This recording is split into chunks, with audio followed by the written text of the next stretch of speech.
Hey everyone, welcome back to The Word on the Street Is with Michael and Gabby, where we mention it all about your favorite Bravo celebrities and the shows they star in. Today we have a very special guest, Jake, and we are so excited to have him on our podcast. Yeah, we love Jake. He makes the funniest reenactments of Housewives scenes. And Jake was actually the first Housewives creator that I ever saw on TikTok. So it's exciting to finally have him on here.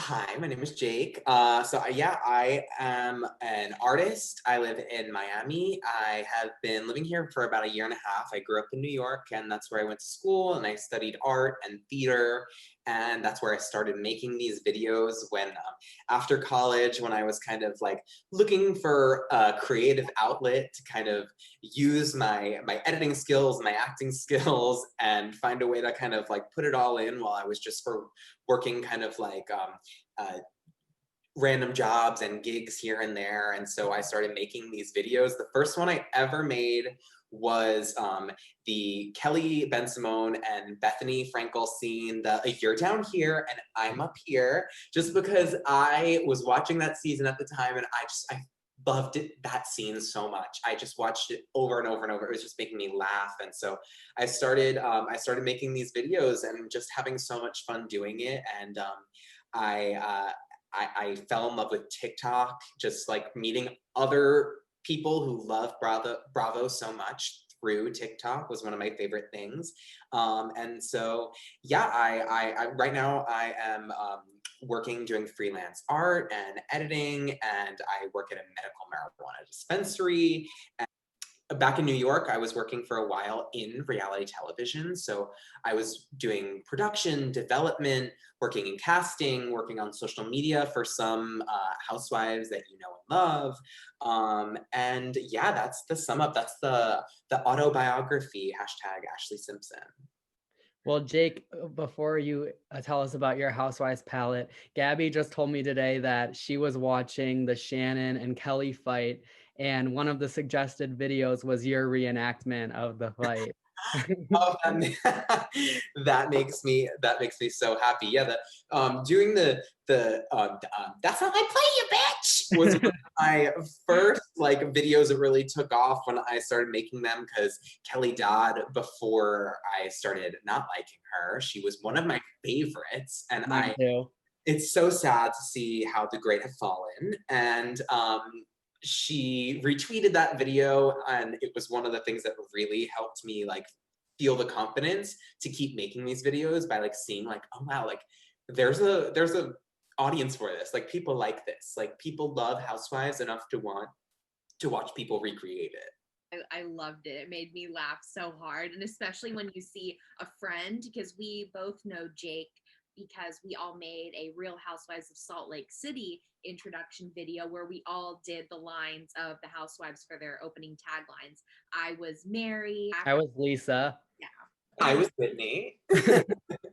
we're great, Whitney Rose. Yeah. Oh, I love Whitney Rose. This season of Salt Lake has been like a real, I mean, it's really been off to a great start. Yeah, so good. Well, we'll get into that in a little bit, but Jake, do you want to start by giving us your Bravo palette, and we'll specifically start with your top 5 favorite housewives? Yes, okay. This is hard for me. I don't like to play favorites. And I love all my housewives like they are each my mother. But I have to say that my number one favorite of all time is always probably going to be Miss Bethany Frankel.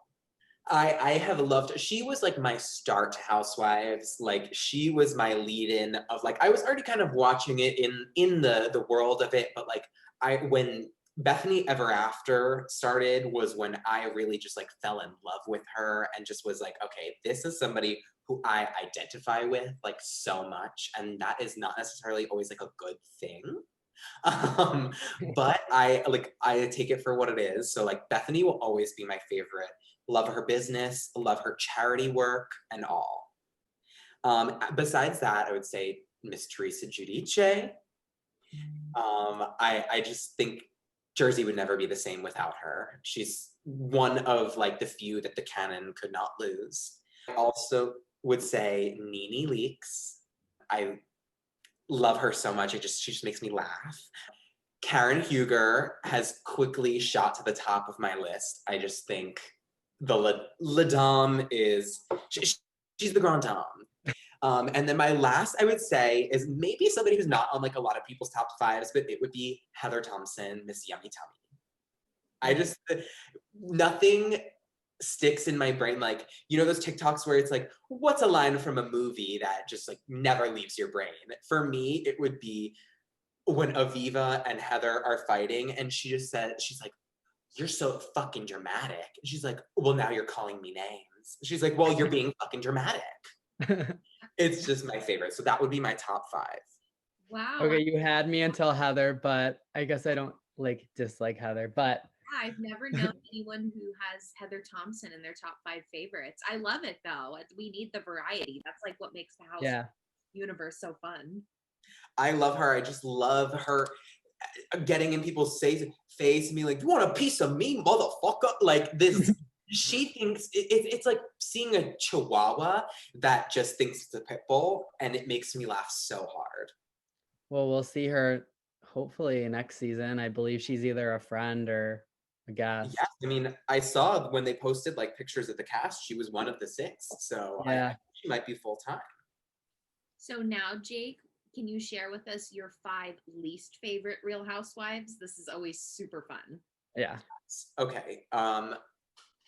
Also, let me know if I'm like gabbing too much, if I'm like running on for too long, because I can tend to do that. So let me know. You're good. Okay, so my least favorite housewives. Now, some of these, it's sad because they used to be my favorites, but I'm gonna start off with Kelly Dodd. I used to be a ride or die Kelly, but over this past year, just even this season, seeing the way, like I've been in and out with this season, but seeing the way that she's talked on Watch What Happens Live about Bronwyn, it just like, and obviously the way she's talked about COVID and this whole, it's been very disappointing. So Kelly's gonna be at the top of my list. Next is gonna be Phaedra. All I'm gonna say is like, I can't stand for rape allegations that, like, you know what, it's something that's too serious to take lightly, but it's sad because she was somebody else who used to be one of my favorites. Okay, next is going to be Tamra Judge, Miss Tammy Sue. Thank you for that. Scum. Period. Scum definition of like, she's belly button lint. I don't know. She is just like bottom of the barrel. The worst thing I could ever think of. Kathryn Edwards from Real Housewives of Beverly Hills was somebody who just really irked me. I don't know. She got under my skin. Couldn't vibe with it. Couldn't jive with her.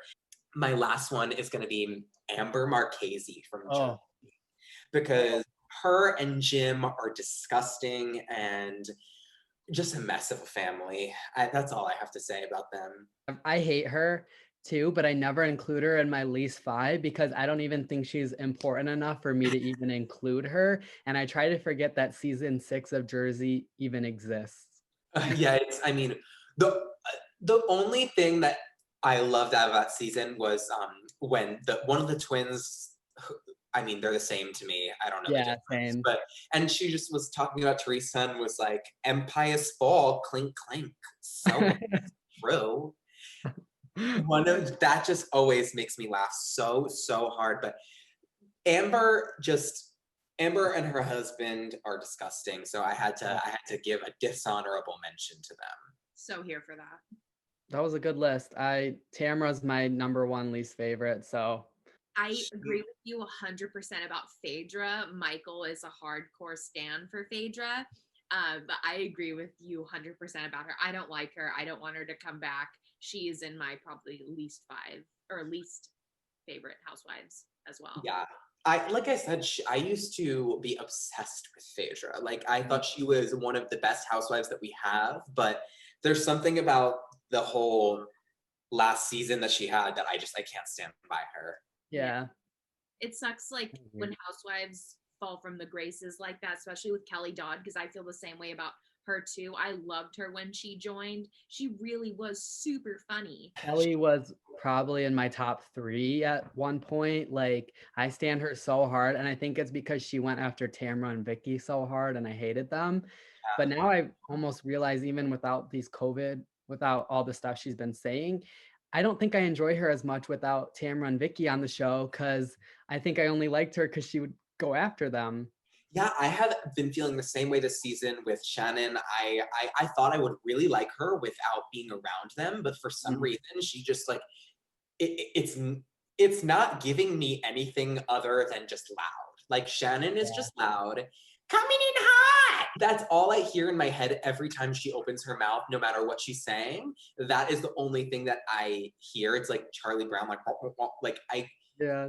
I don't know why. She just has fallen flat for me. I hate to say it, but Vicky and Tamara were part of the foundation of OC. And when you like strip away such a huge part of the foundation and you just leave everything else, it starts to crumble. And that's what we're seeing. I don't think it was a good idea to get rid of Vicky. I think if we left Vicky and Shannon to be a dynamic duo, we might have had a different season.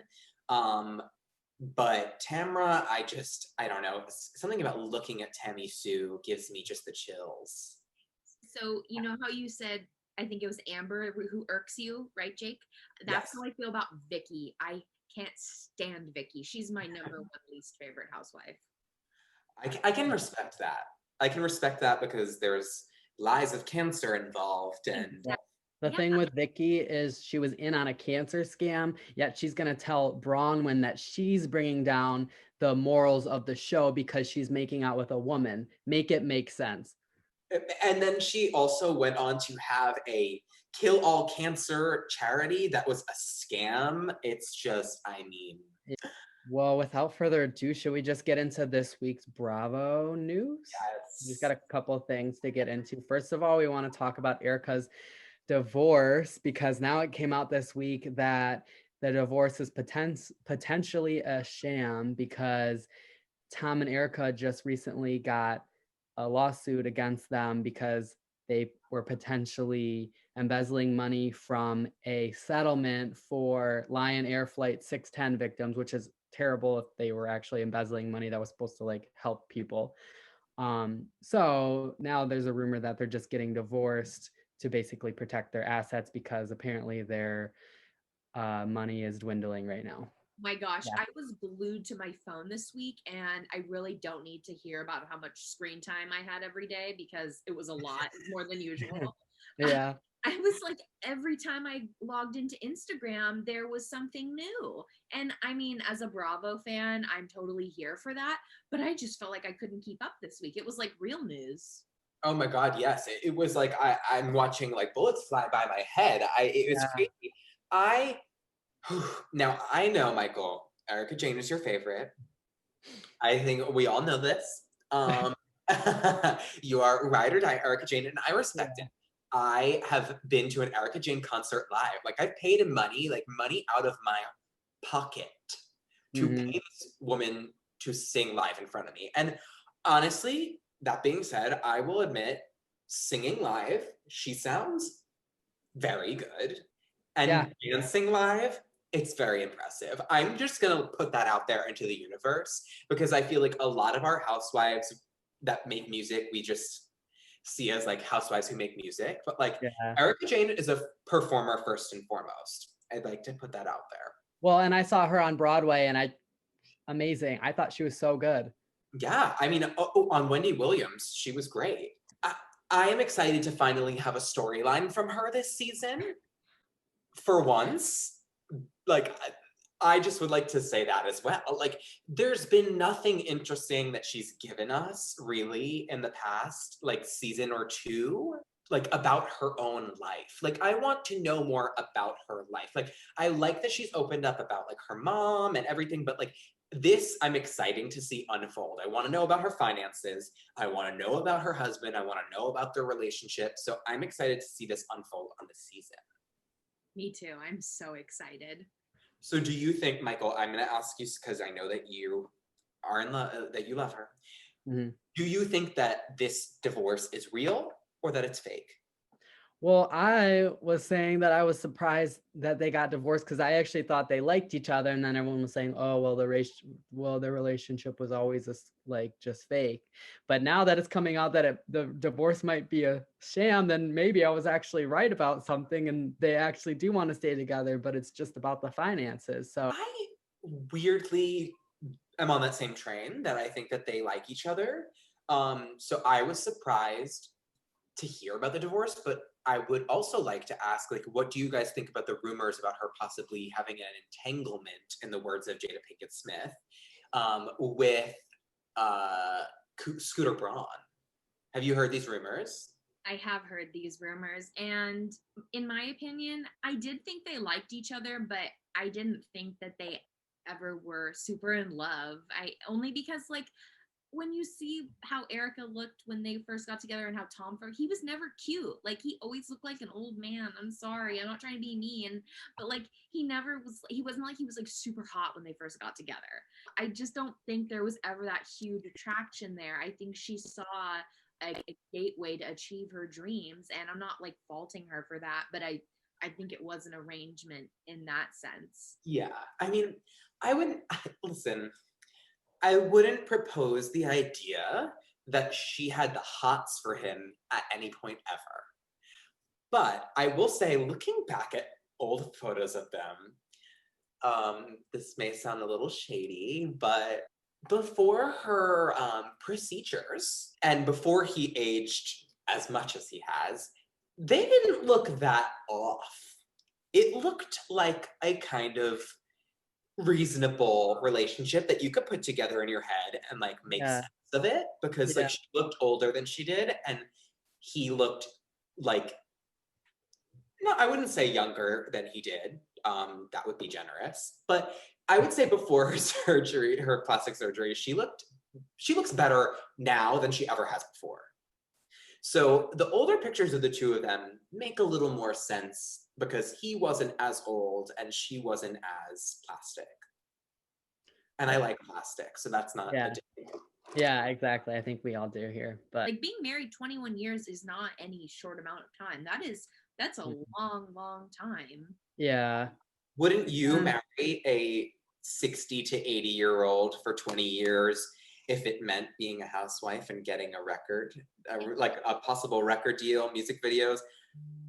Show of hands, who would do it? Well, can we talk? Well, can it depend on who it is? Can it be circumstantial? What if it's an Nope. extremely good looking silver fox?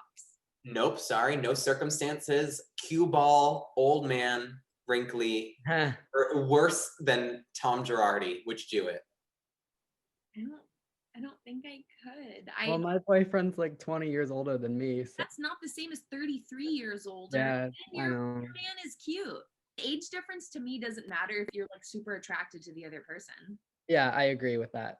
I would say if you know what, if I found an old man that was looking for it, my fiance maybe that old man would get a 2-for-1 deal, and my fiance and I would just have to be in our bag for a little while. I would marry Andy Cohen like right now. Our next bit of Bravo news that we're going to talk about that a lot of people either were incredibly shocked by or weren't surprised by at all, it seems like, is Bronwyn Wyndham Burke coming out as a lesbian in her recent GLAAD interview. Super excited for her. She's our first openly gay housewife. I know we had, remember in OC years ago, we had that friend of Francesca. I don't know, what was her name? Francisca? I don't know. Oh But my god, she was, about her. you remember her? Yeah. And then we've had a couple bisexual housewives, Brandy, Danielle Staub, Kim Zolciak potentially, but I feel like we've not had an openly gay housewife yet. So that's super exciting in itself. I listened to her interview with GLAAD, which was super interesting.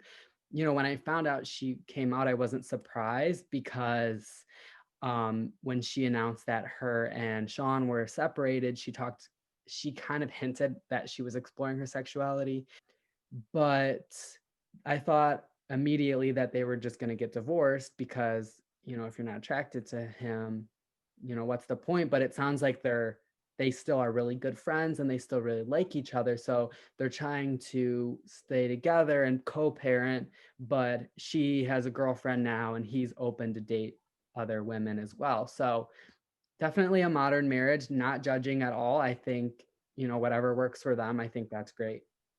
Honestly, online, I have been seeing like a lot of hate towards them and like a lot of judgment and like a lot of people just like really like not understanding their situation and like, but I like Bronwyn. I don't know.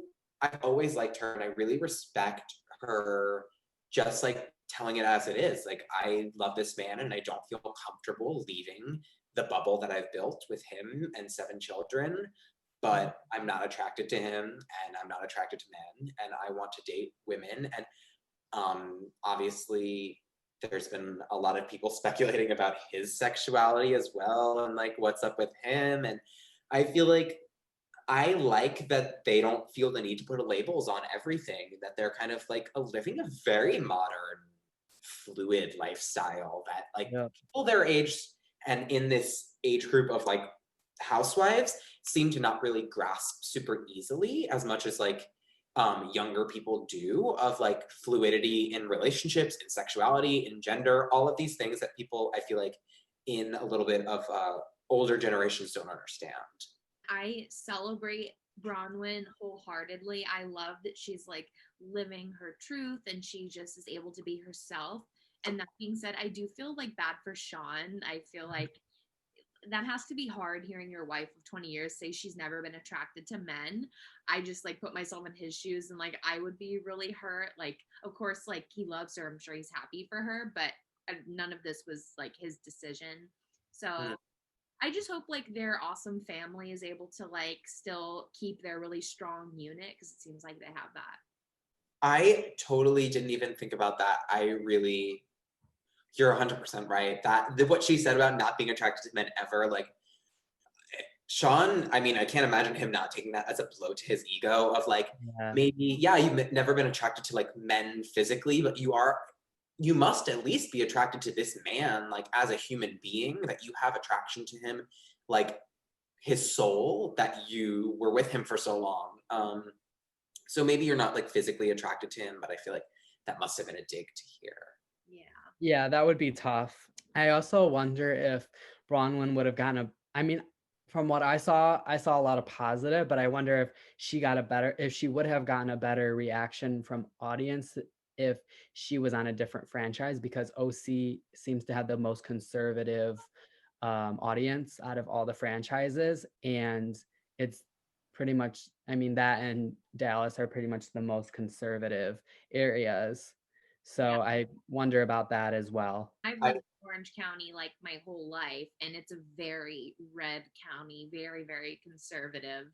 So it definitely makes sense what you're saying, Michael. I mean, yeah, I didn't even really think about that. The demographic of who watches each show is definitely very different. So that is always something to always keep in mind. I mean, think about it, even just like the way that people have treated, like, not that we're at Salt Lake City yet, but I know that the son, what's the son's name?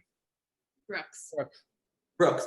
I know that Brooks on Salt Lake City has gotten like a really big positive reaction from people online. They really love his snarky attitude for some reason, opposed to like Bronwyn's son, who is like coming out in this beautiful story of like finding his sexuality, his gender identity, and like kind of really understanding.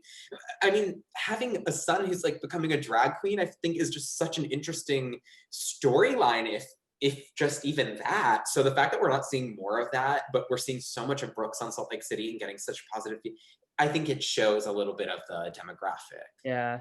I mean, I would much rather, it's probably unpopular, I'd rather watch Jacob transform into a drag queen at 14 years old than watch some snarky gay man like every other snarky gay man is. Like, I don't know. I would much rather watch Jacob. Agreed. Agreed 100%. Well, you just touched on Dallas, Michael. Let's just jump into the fact that we just got our Real Housewives of Dallas trailer. Woohoo! I will just say one positive, which is Tiffany Moon is coming on. Not to brag, but she follows me on TikTok.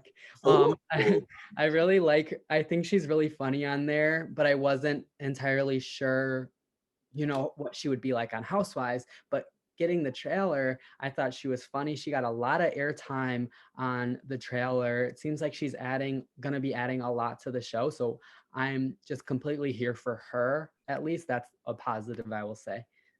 Yeah, I saw on her Instagram that her and her twin daughters dressed up as Birkin bags. It was cute AF, so I'm here for that. Yeah, I liked that she was addressing Brandy's racist video. yeah. So I think Tiffany's bringing something the show's needed since season 1. Better late than never. Yeah, I mean, when it comes to Dallas, I'm excited to see what they have to offer. I'm definitely excited that Brandy was like addressed about her past, since she was so on Leanne at the reunion, which like, Yeah. listen, was granted. Leanne deserved everything she got at that reunion. But for Brandy to be the person who was like so steadfast about like what Leanne was doing was wrong, and then have those videos of her resurfaced online. So I'm glad that those were acknowledged this season, but I don't know, I'm excited to see what they're able to offer without Leanne, because as much as she was like horrible last season, she was the only person who offered anything. I know I heard you guys talking about this on the episode with Zachary as well, is that like she was the only person who really like kept that show interesting. Yep. And now she's off, but last season I think deserved her being off as well. Yeah. I think it's interesting that Brandy's video is getting exposed the same season that we're getting our first Asian housewife. I don't think that was planned, but I just think it's kind of ironic. Yeah, I agree. Hard night, good morning indeed. One other thing that I wanted to bring up, which is some tea. I was on Tiffany's TikTok live like maybe last week or the week before, and she was kind of spilling some tea about drama apparently. And if you watch the trailer back, you'll see it. But Carrie pushes Tiffany in the pool after already knowing that Tiffany doesn't know how to swim. So that's going to be some drama. That is so dangerous to push someone in the pool when you know they don't swim. Her excuse was that she didn't remember Tiffany saying that because she was drunk. So I'm excited to see. Yeah, I don't like Carrie, so I'm here for that takedown. Yeah, me too. Let's leave Texas and head over to Utah, into our favorite Salt Lake City. Well, Jake, first of all, like, who are you? We're 4 episodes in now. Who are you, like, hardcore? Like, who are you standing right now? Miss Heather Gay. She is just giving me so much. I don't know why. She makes me laugh. She feels like the heart of the show. She feels like a little bit of like a narrator to me. Like, I don't know. I love Heather. And then Jen, I've also really been enjoying Jen. I'm gonna say it. I hate to say it. I've been enjoying Mary. Like, as much as I know that she has like a full-on cult, Yeah. she has a functioning cult going on in Salt Lake City, and I am enjoying her company this season. Like, I am enjoying laughing at her silly reactions at every dinner. Yeah, Michael and I are obsessed with her facial expression. It's out of this world. That, like, there's been good facial expressions. Ramona's given us some good ones, Bethany, but I think Mary takes the cake with her facial. Yeah. It is like 100 miles per minute with these, it's like changing every second. She is just processing things at such a rapid speed, and it's like all happening on her face. I love it. She kind of is like Shannon's outbursts on a face. Yeah, that's a good way to put it. Yeah. You completely get how she's feeling. Which is crazy, because when she's speaking, it all sounds like very calm and like very like, but there's chaos in those eyes. Oh, a lot. Well, I'm just worried for her because I feel like there's a lot of skeletons that I feel like Jen specifically is going to dig those up. And I'm not sure that Mary is ready for that to be aired on. Michael, I think there's a damn morgue. There's a lot. So my concern is that Mary is going to be a 1 to 2 season housewife because she's got a lot. I think she's not going to be able to handle the way that people receive her so poorly because she is used to being able to control the way. I mean, look at her. I've been reading all the things, listening to Yeah. everything online about her church. And I mean, clearly she is used to having control over people. And so I don't think she's going to be able to handle the lack of control that she has over the image of herself on this show and the way that people talk about her online.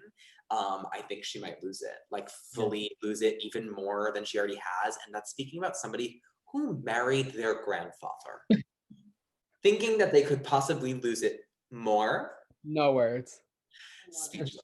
I realized last week I accidentally called her Crosby, but it's Mary Cosby, which is like what an unfortunate last name to have now. Truly. Since we're speaking about Mary, Jake, I also like Jen. I know a lot of people are starting to kind of turn on Jen because of her like little outbursts. For me, Jen is the like my if I could build a housewife, it would be Jen because she's extra, she has outbursts, she's funny, like she's everything I want in a housewife.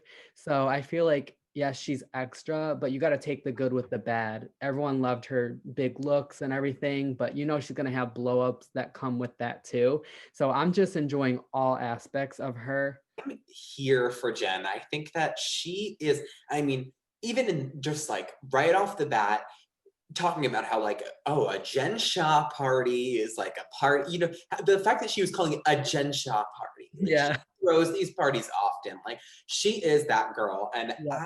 I love her. I think she's so fun and so funny. And she is a housewife. Like Yeah.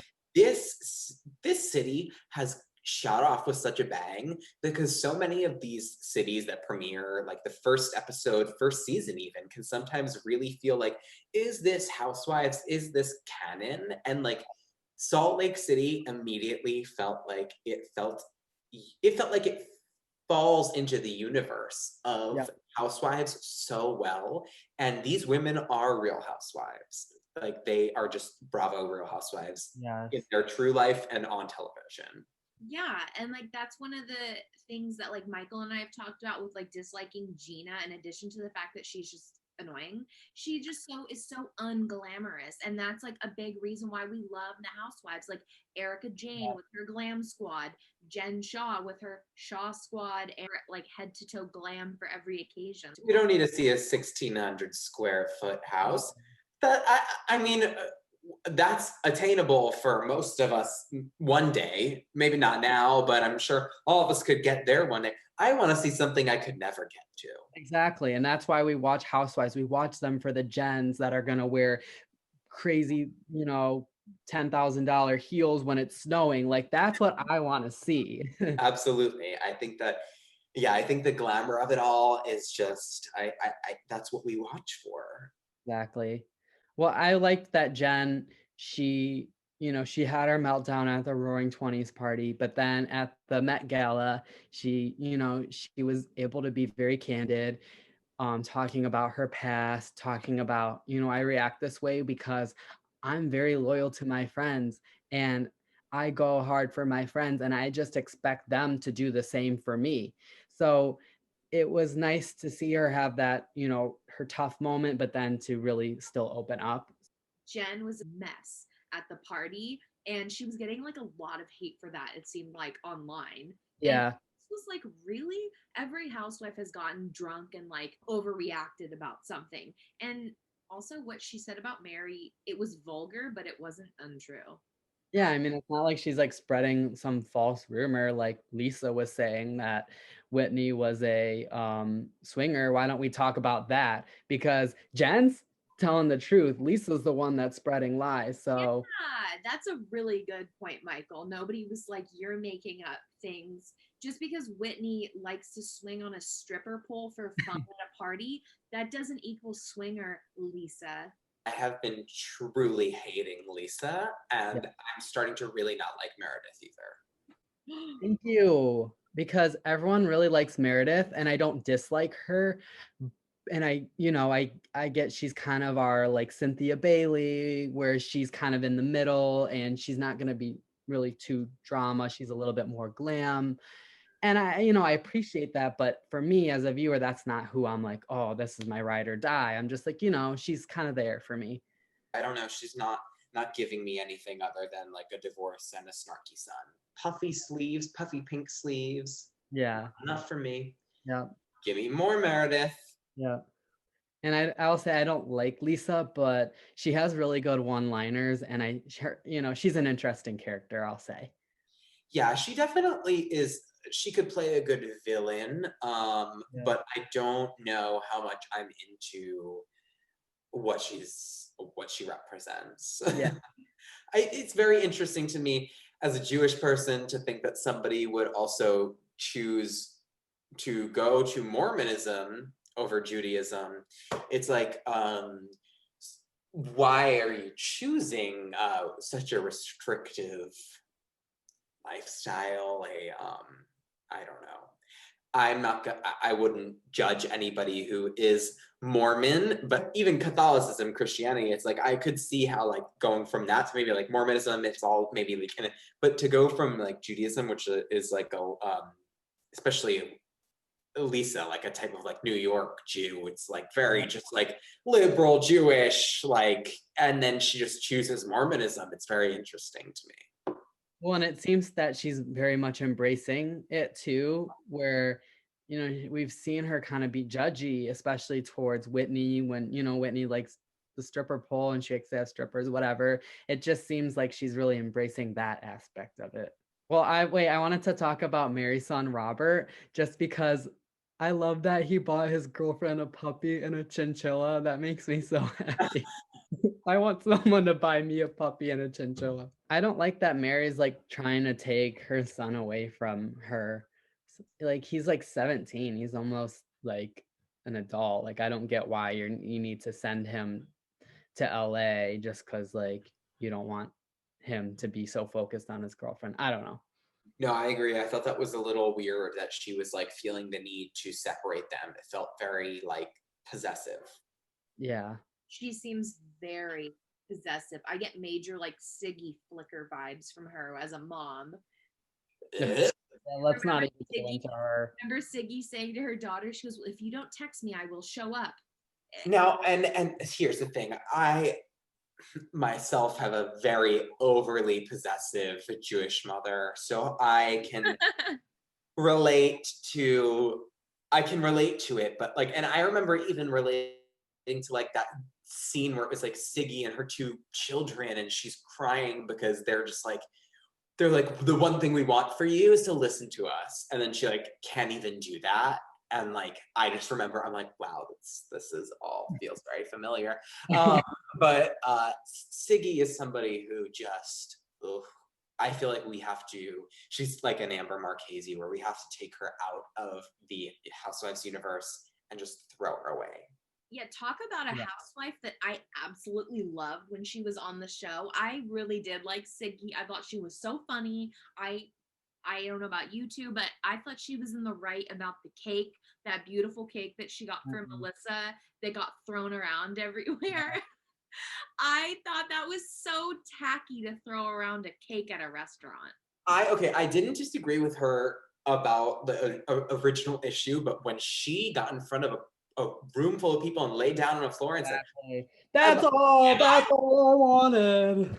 I just was like, I can't with this. And this is, I mean, at the time when I was working in production and development with literally like pitching shows with like Siggy as like I was pitching like LGBTQ dating shows with her as the relationship coach and host. That was like what I was doing at the time. Like that's how much I liked her.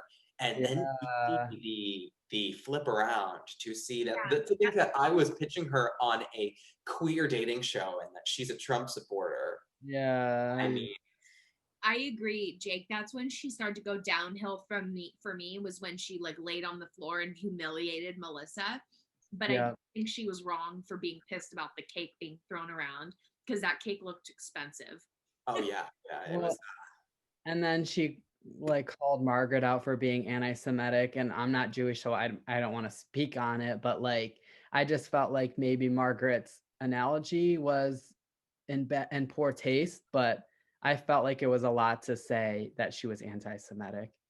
Yeah, I as a Jewish person did Mm. not find any offense to what Margaret said and thought it was the perfect analogy of like, okay, if somebody is going to say like, oh, well, they're nice to me, so I am okay with them, even though they're mean to you, that is the same, I mean, it's the perfect analogy of like, Yeah. okay, well, would you have stood there and said, oh, I have blonde hair and blue eyes, so Hitler would have been nice to me? Like I Yeah. thought perfect analogy. I Yeah. did too, but Siggy isn't intelligent enough to understand it, unfortunately. No. No. But Well, like I said, I thought she was such a fun addition. I was sad when she left. And then given how she is now, looking at her Instagram, she's just gone off the deep end. yeah, I can't with her. Well, we've gotten into Jersey, so let's maybe travel down to Atlanta or west to OC. What do we? Atlanta's more exciting, so should we just do Atlanta? Let's do Atlanta. Okay. Yes, I was very excited for this premiere because I Yeah. love Atlanta. It is one of my favorite Yeah. one of my favorite cities. Oh, go ahead. No, go. I was going to say we've seen tons of like physical and like face and body glow ups. We've never seen like a progressive DEI, diversity, equality, inclusion glow up like we are seeing with Portia Williams. I am so proud of her. Like the days where I was like ready to like hide under my couch when she was like talking about the Underground Railroad and 265 days a year, like those days are so far behind us. I'm so proud of her. Like watching her at these protests, like the things that are so important to her now make me so happy to love Portia and watch her on this journey. Totally agree. Portia Luther King, love, love, love. I will disagree with you that I've literally always stand Portia since by Ashy. Like I and if Jake for reference, Gabby's more of a Kenya stan and I'm more of a Portia stan. So I've always like I love Portia since her first season, basically, but her glow up is absolutely amazing. I will say now this is the most important storyline we've ever had on Housewives. I love seeing her make a difference. It's so important. I'm just so happy to see it. Yeah, I was really impressed also just with like Bravo and production in general for this season, like for the season premiere. I think that very often, even when there are like socio-political issues like going on like in their lives or just like in the world in general, Bravo loves to like dip their toe in it. They love to just like mention it and then just like quickly move on because like, oh, that's not what the show is about. Do you know what I mean? Like it's about Yeah. these women, it's about their lives. But I thought they did a really good job of realizing like, okay, this is not the time to do that. Like this is not only like important enough like in the world and the current state of everything, just like the state of being for all of us right now. It's not only important enough for that, but it's also like that's Portia's whole storyline. Do you know what I mean? That's not as a storyline of just like she's doing it for the show, but that is her life right now. Her whole life is dedicated to the Black Lives Matter movement, to being at protests, to like putting herself on the front line. And so I love that they were not just like, okay, let's just mention this and move on and just talk about the issues they have with each other. And it's like, no, that's her life. And that is life right now as a whole for what we're seeing in media. So we have to acknowledge it and like have it be a part of the show this season. So I was also very proud of Bravo production for just actually being willing to like commit. And I mean, from even just down to the fact that it wasn't like the green screen background behind them, the black behind like the dark background, just like having them like heavily shadowed instead of super lit. I was like, okay, what documentary am I watching right now? Like it was very it was I was glad to see it. Yeah. To branch off what you just said, Jake, they didn't just decide to mention it, they decided to mention it all. Exactly. Well, I just feel like Bravo is like going through this like woke period. I don't know for a lack of a better word. I just feel like we're really evolving with Bravo where we're now finally going to be getting our first person of color on RHOA, which has been desperately needed. We're getting 2 Asian housewives. I feel like they're starting to really pay more attention to having more diversity on our shows, which is completely important. Yeah. And I feel like with that, some people are like, well, they should have always been this way. And it's like, well, I'm more of like, I love to see a growth and learning journey. It's like, we should have done this before for sure. We're going to start doing it now and acknowledge like where we need to grow. And I'm always here for that. Yeah. Yeah, it's hard. I'm a little bit in the middle of where you guys both are because like I have stand Portia from day one. I love Portia always, but I've always also had a little bit of a soft spot for Kenya. I know, I mean, like when I watch with my fiance and he has a disdain for Kenya that is like no other. And I always like have found a little bit of sympathy for her. I feel bad, especially, I mean, if we're gonna get into this episode, this was the darkest we've ever seen of Kenya. I felt like it was watching a deflated balloon, like a deflated balloon that is usually filled with like evil. And it was just like somebody popped and all the evil drained out onto the floor, and it was just like a shell in front of us. It was very scary to watch. I don't know why. I it was dark. It was darker than Kenya normally is, like emotionally, just like a dark hole. Yeah, it was sad. I mean, she did not have her normal energy. Obviously, she gained weight through COVID or through quarantine. I still think she looks amazing. Um, but I just think she needs to get rid of Mark. I think he's absolutely horrible to her. He's good looking, but that's about it. And he gave her Brooklyn. I think the hardest thing would be to then get a divorce and then have to go through a custody battle, because we've seen for years that she's always wanted a kid and this is all she's wanted. So just it would be really tough as a viewer, even if you love or hate her, to have to see her potentially lose custody of her daughter partially. I don't know. Yeah, I think Mark is disgusting, and his disgusting personality like takes away like any like physical appeal that he has. He is so horrible to Kenya, and they like even showed the replay where he's like, I hate being married, like so mean. And I have no respect for him at all. Kenya could do so much better, and just like see you never, Mark. Yeah. Yeah, he last season I was absolutely disgusted by him. Just the thought that you could treat your new wife and like mother of your child like that, not only like in private, but on national television. It's like you have no respect for the person you're with. So like how can it makes me so sad for Kenya, for somebody who has like such this fierce energy and like has such an edge to her, to see this like like the edge completely lost because she is in a completely toxic manipulative relationship. It's so sad. Like it's the epitome of just a toxic relationship of somebody who has like taken the wind out of her sails, has completely deflated her. And Yeah. it makes me sad. I hope that she does leave him because it's crazy to see that she's still making excuses for him, that she's still trying to like have her friends see him in some sort of positive light. Like, yeah, I mean, I don't think I don't think she's even happy with him at all. So I don't know why she would even want to stay with Yeah. him. Well, Obviously. oh, go ahead. No, go ahead. I was going to say, I can't even imagine what goes on behind closed doors if he, one, acts like that in public and two, does it in front of cameras.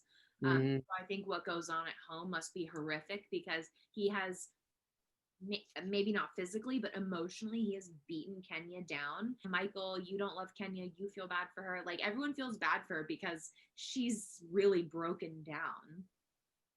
My thing with Kenya is through watching her in individual scenes, I always hate her, like against Portia, against Nene, but as a whole, I still enjoy her, if that makes sense. Like, I don't know. I just think she's Every time you see her square up against somebody else, it immediately makes you want to hate her. But like Yep. on her own, I do have sympathy for her. Yep.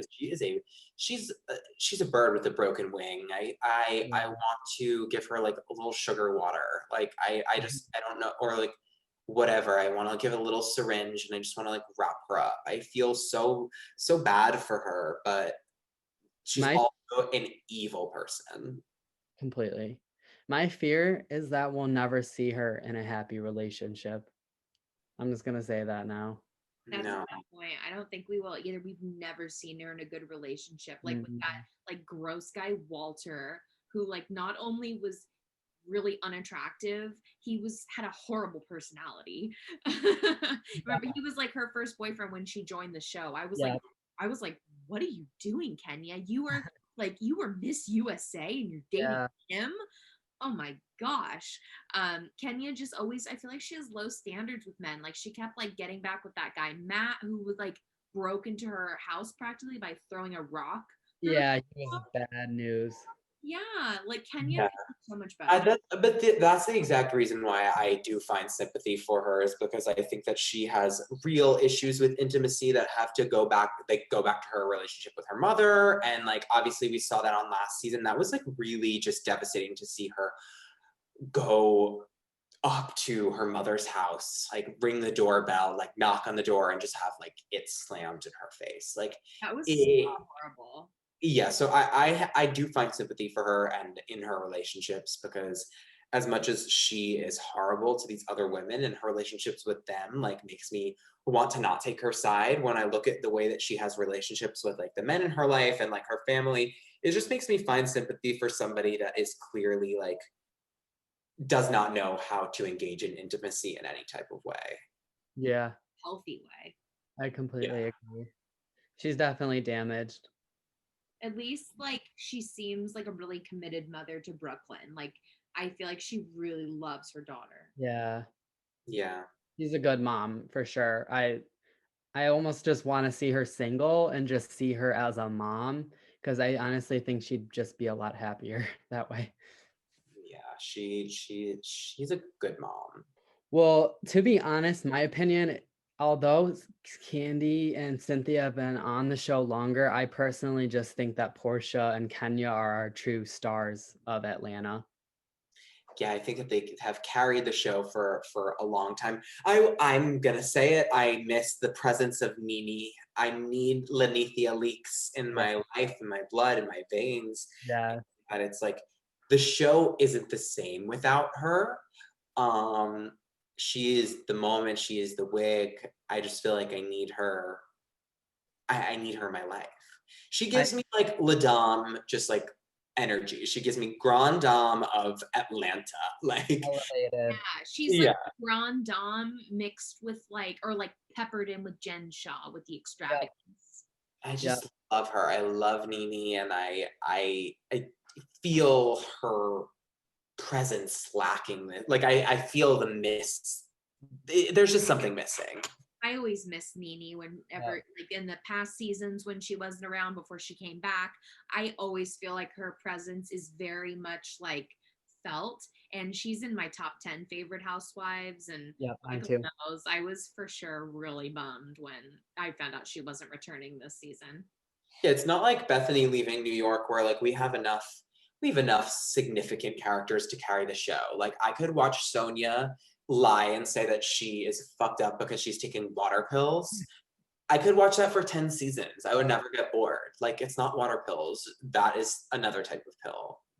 Like Well, I'm I'll say one good thing about Atlanta, and I think this applies to Roni as well. I think those are the only two franchises where we could really have no major drama going on between the group, and I would still gladly watch these women because I think their personalities are just there, opposed to some other cities where I feel like we have to have drama or there's just nothing. So I think those two cities do a good job. I think this episode was lacking because we only have 4 full-time housewives. We didn't meet Drew yet.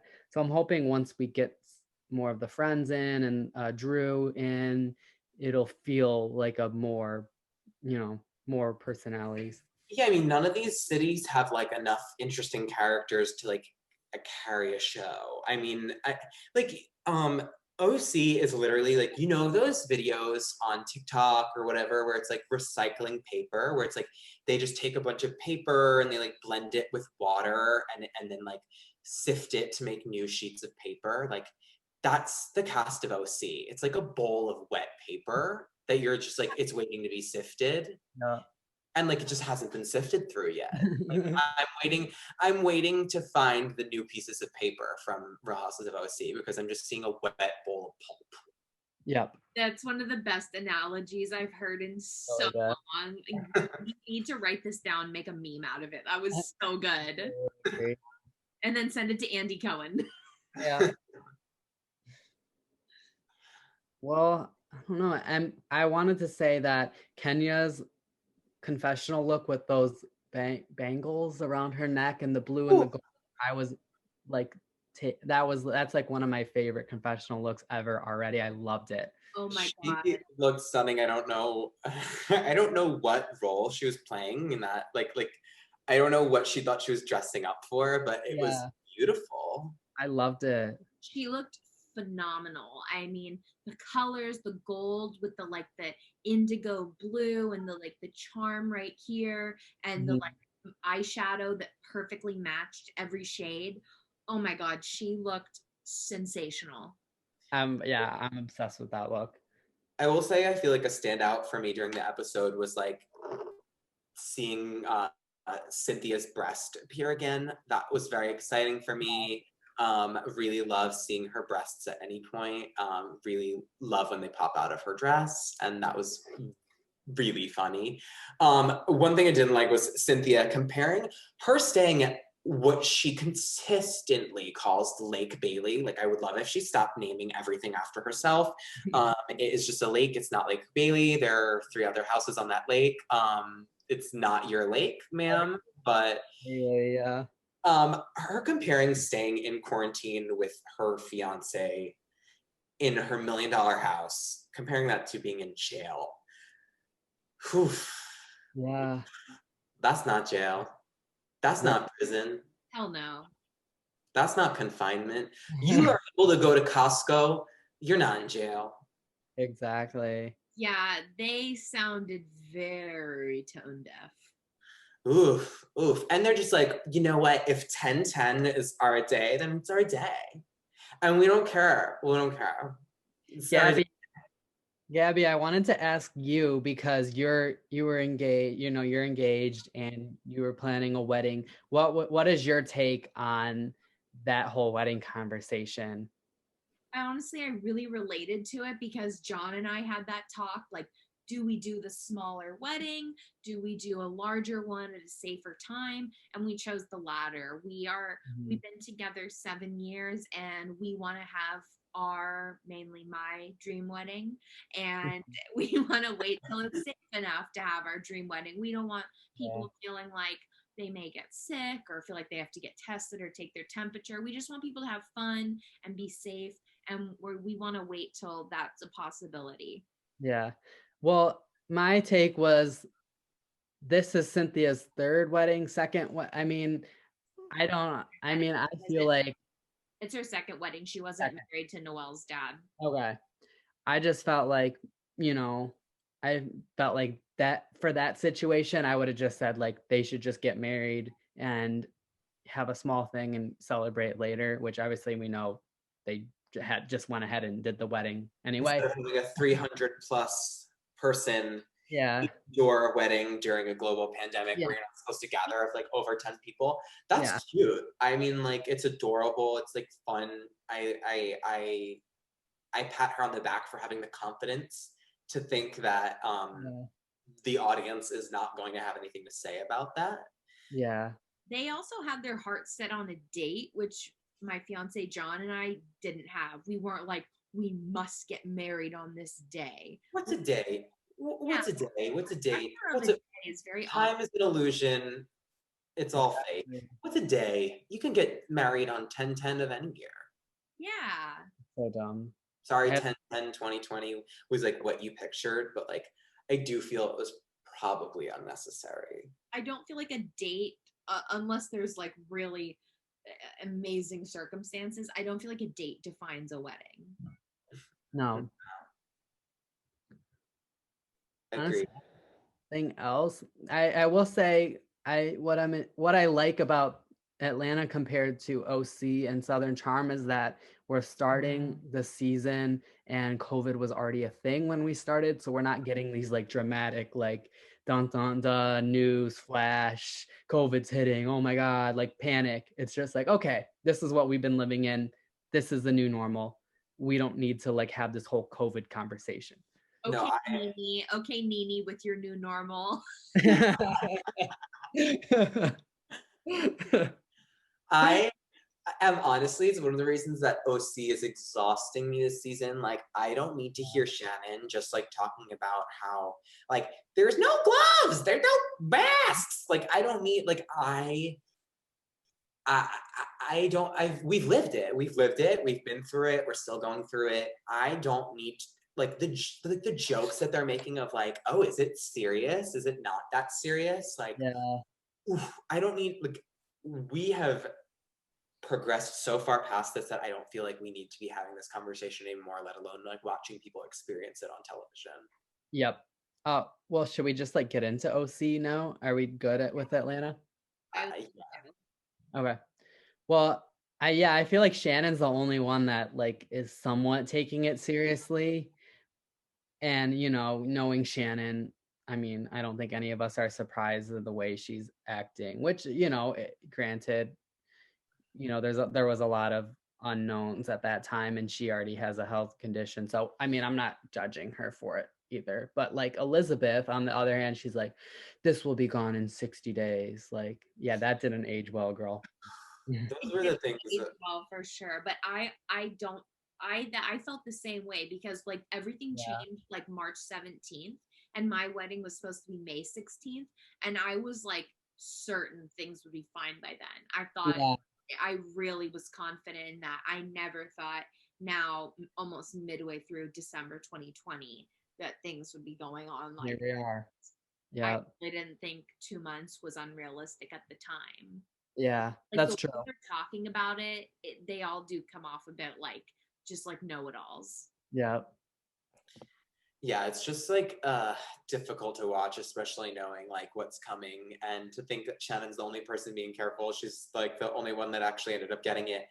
And to think that now Kelly Dodd's mom is in the ICU and she was the one who was out there 2 months ago being like, look around, like nobody sees wearing masks, like nobody, like it's all hoax. Like I just like impressions. Oh my gosh, you sound like Kelly. She just I don't understand like I don't understand her. I can't wrap my little head around it. Mm-hmm. Yeah, Kelly seems to be the one that's making the most jokes about it. And I don't know. I can't with Kelly right now. Very poor taste. Yeah. The only thing that's keeping OC afloat right now is Bronwyn. And her storyline is the only thing that anybody is tuning in to watch anymore. Yeah. And I don't know what's going to happen because I don't think this city can live on. No. The general consensus amongst like Bravo fans is this is our last season. If not, the next season will definitely be our last one. I mean, 16 seasons, that's very long in the tooth. It's a lot, but think about Atlanta. We're on season 13. But that's so much better than OC. Yeah. No, I agree. So much better. I'm just saying, like, Atlanta could go to season 30 and I would be fine. But it's like we're still getting to know them. I feel like we could spend 30 years getting to know Atlanta, whereas like OC, it took us 5 minutes. We got to the bottom of it, and now I feel like I can put it on the shelf and live my life without it.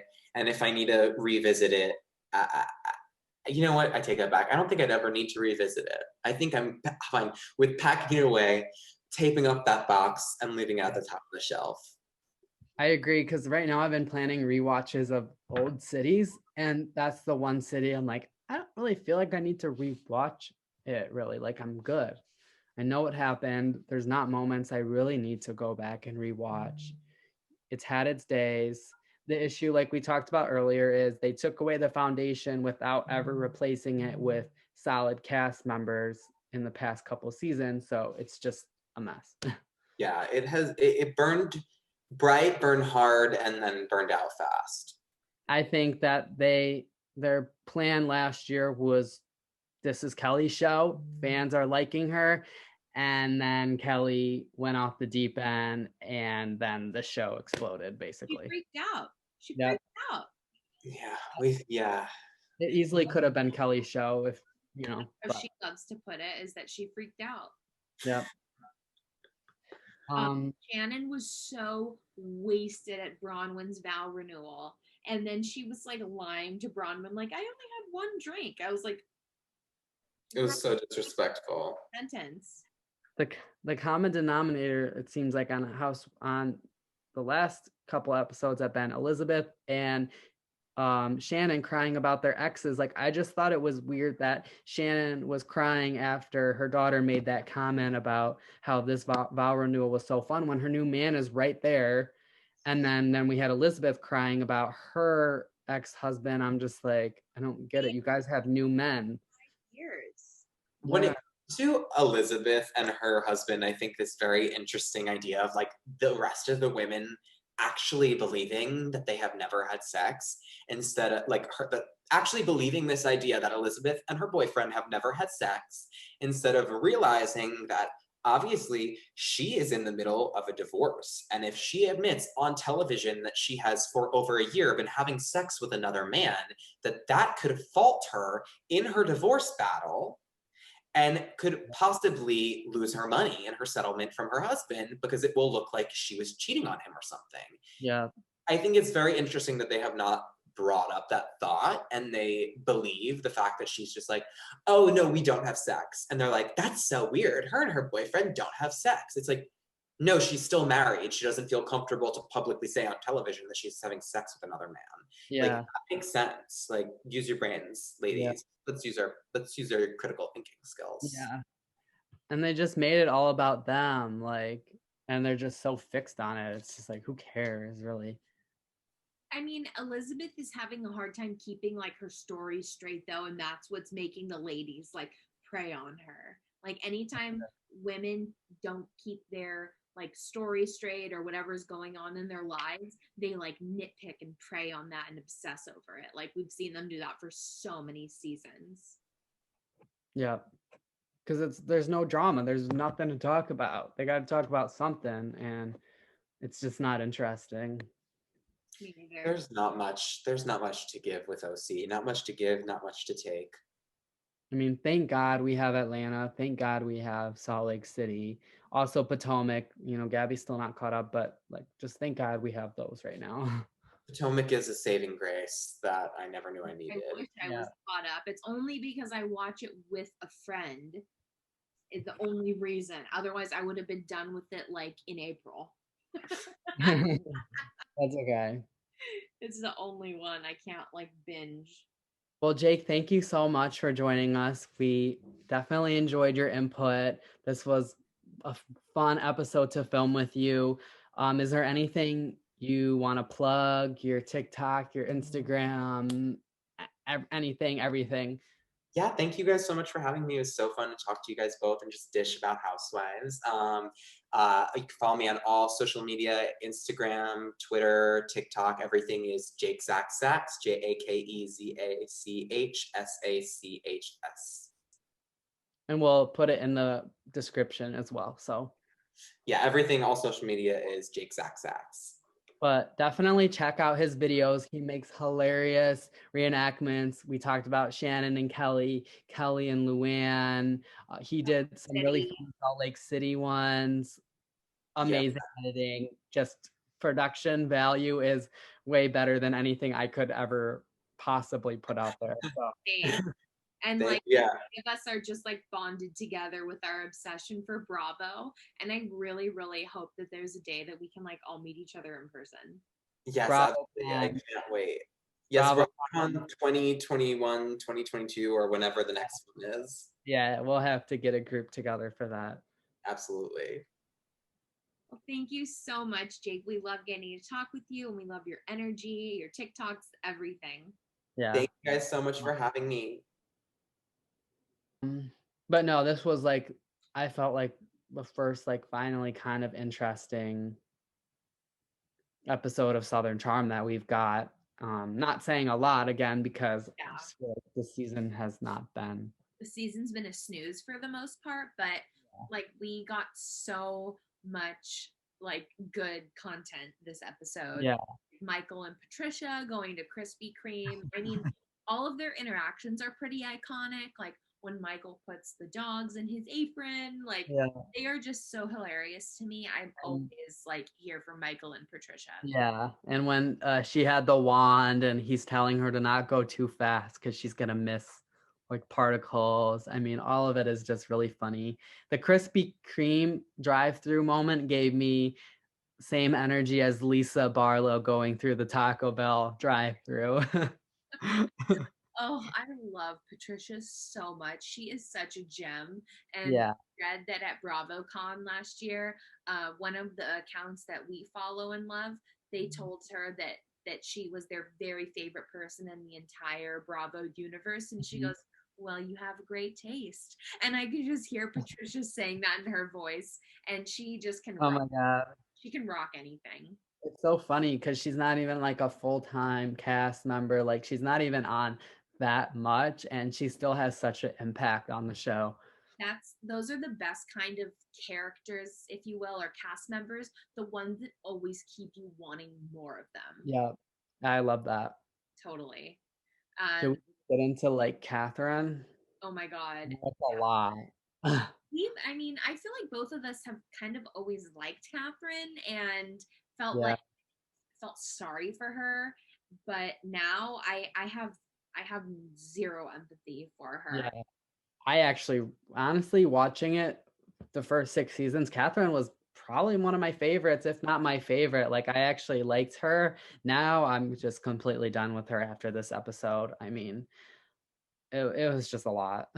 Yeah, she just saying that she's not political and then like texting, I think it was Leva, I can't remember who exactly it was she texted, but in regards to the statue coming down, she just said, "Oh, haha, yay, I'm glad it was ugly."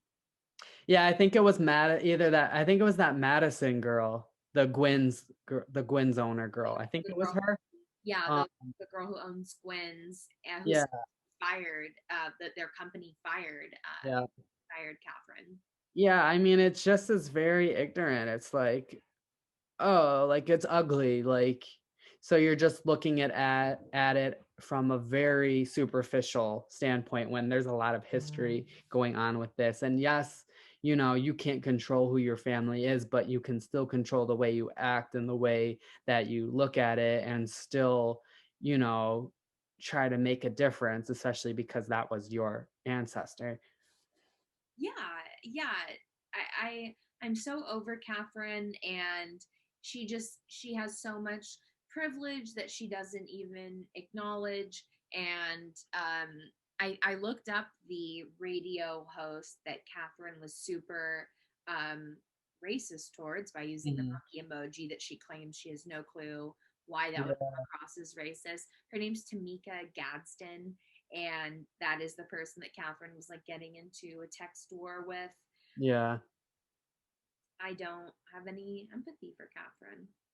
No. And I just feel really bad for Danny because I always felt like Danny has been such a good friend to Kathryn. And I mean, I think this is just the beginning of the end to the friendship. Even Danny was, even at that lunch, was still trying to have Kathryn's back and stick up for her. And it's like, girl, like, just stop because Kathryn does not have that same loyalty to you. And, there's just no more excuses for her at this point. No, no, definitely not. Kathryn, I really think she just uses people when it's convenient for her. Yeah. Yeah, I totally agree. And I'm also just really sad that Leva has come on so late because with along Southern Charm along with OC, I just feel like we're on the last leg.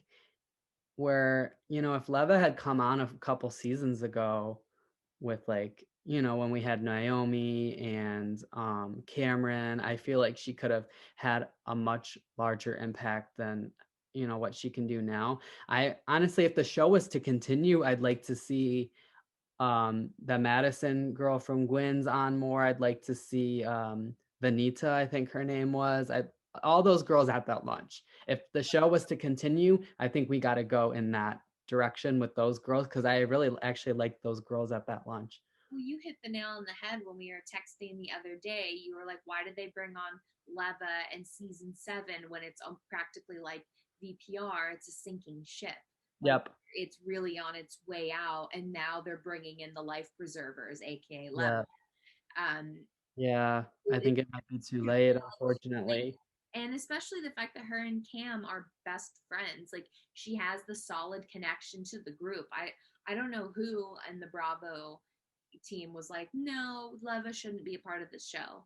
Even in She could have come on earlier. capacity, she wasn't even on in a friend capacity, except Yeah. for one guest appearance. Like, think back to last season, they had that stupid Eliza girl who had no impact. They could have had Leva in her place for sure, and Leva would have done so much better. Totally, and that just shows that having white people on the show is more of a priority. Yeah, unfortunately. Until this year, but better late than never. But it's almost like too little, too late to save I the show. know. I think Southern Charm is on its way out. I This was what again probably the best episode this season. But I just don't know. I just don't know. That's all I really have to say. Yeah, that's all I have to say on Southern Charm too. Yeah. Yeah, I just think Kathryn has shown her privilege by saying the statue's ugly, by telling minorities to stop using their minority card. You're the reason, Charleston is the way it is. By saying she doesn't get political. I mean, she's just showing who she is. So. Well, thank you so much for tuning in. Obviously, we took a break last week because there wasn't a whole lot to talk about with the holidays. A lot of shows weren't airing, but we're super excited. We got Atlanta now and Salt Lake City. Those are our heavy hitters right now. Dallas is coming up, although I'm not sure how excited we are for that. But I think we got a good season of Atlanta and Salt Lake City to keep us excited through this boring winter. Yeah, we wanted to like take a break last week just to come back at you with full force with all these different Bravo shows that are appearing and ending and that are in the midst of filming. So we just have a lot of good content to keep like dishing about with y'all and more guests to come. And it's just super fun. We love filming this podcast and we hope you enjoy it too. Yeah, definitely. Definitely excited about what we have to talk about right now. So thanks for tuning in. Until next week, check us out on Instagram. We're doing a 25 days of Bravo Chrismica. Yeah, Bravo Chrismica. So just want to be inclusive of all holidays. Christmas, Hanukkah, Kwanzaa, you name it. We want to celebrate the housewives who celebrate the holidays that are near and dear to them. Yes, definitely. So check that out on our stories every night. And yeah, we'll see you next week. Bye. Bye.